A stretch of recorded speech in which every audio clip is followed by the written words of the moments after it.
Have you ever kind of dreamed of crossing a marathon finish line, but the thought of actually running 26.2 miles just feels, well, impossible? If that sounds like you, you're in exactly the right place. We are going to break down step by step how you can turn that massive dream into a reality, even if you're starting from scratch. And hey, if that is your dream, you are so not alone. Just look at this number. 840,000. That is the record-smashing number of people who applied to run the 2025 London Marathon. So yeah, the desire to take on this incredible challenge, it is bigger than ever. So the dream is there, right? You can totally picture that finish line, you can feel it.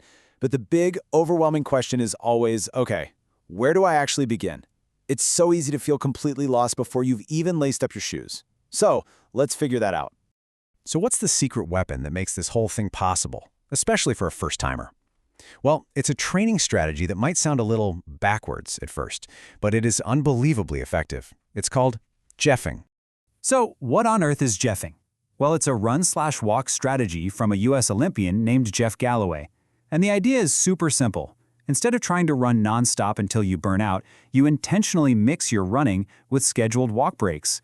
The focus completely shifts from how fast you're going to just time on your feet, which lets you build up that strength nice and steady without totally overloading your body. I absolutely love this because it just completely shatters a huge running myth. If you think taking walk breaks is some kind of cop-out, think again. We're talking about elite ultra runners, people running 100-mile races. They use a run-walk strategy to manage their energy and finish strong. If it's a go-to tool for them, you can bet it's a smart strategy for a first-time marathoner. Okay, so the run/walk method is our secret weapon. But I get it. As soon as you decide, I'm going to do this, a million other questions and worries just start flooding your brain. So let's just tackle the biggest ones right now. Oh man, this has got to be the #1 thing beginners get hung up on. We get so obsessed with speed, don't we? Am I going fast enough? What's a good pace? Am I just way too slow?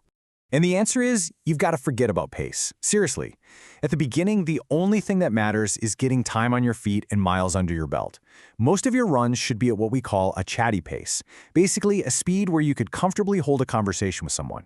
It's all about just taking it one run at a time. All right, let's talk about the next huge hurdle. Time. Life is busy. A marathon plan asks for 4, maybe 5 runs a week, and you're thinking, how on earth am I supposed to fit that into my already packed schedule? You know, it's all about getting a little creative, getting up an hour earlier. It's a classic for a reason. Or, hey, could you maybe run commute part of the way to or from work? You can even split a longer run into 2 shorter ones on the same day. And really, never underestimate the power of running with a friend. It's amazing how that keeps you both showing up. And this is the one that causes so much anxiety, that fear of not being perfect.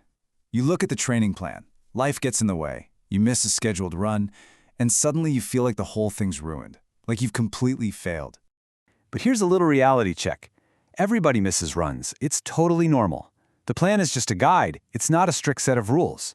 The real goal is the overall trend of building your mileage up. But listen, here's the most important warning. Whatever you do, do not try to cram runs to catch up. That is the fastest way I know to get injured. Which, of course, brings us to the biggest fear for pretty much any runner.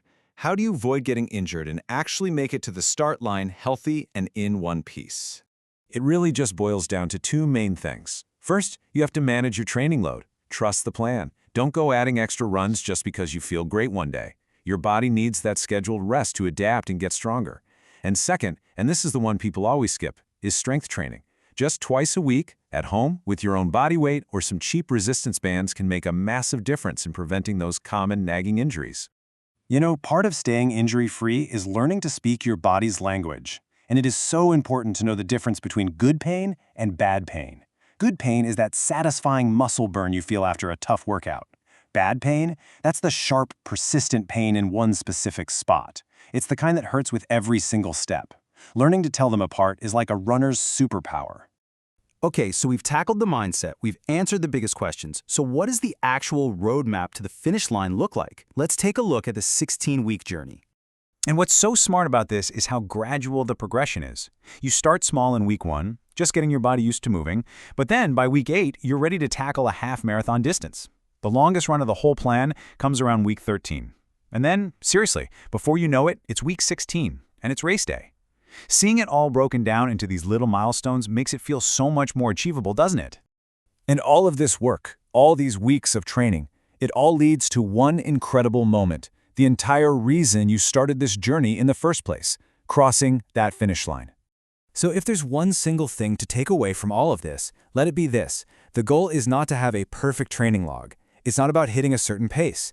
It's about consistently and patiently building up your mileage over time. It's about the consistency, not about perfection. This whole process, this huge, amazing achievement, it all starts with just a single decision to take that first step. It becomes this incredible journey of discovering what you're really capable of. So the final question is a simple one, and it's just for you. What finish line is out there waiting for you?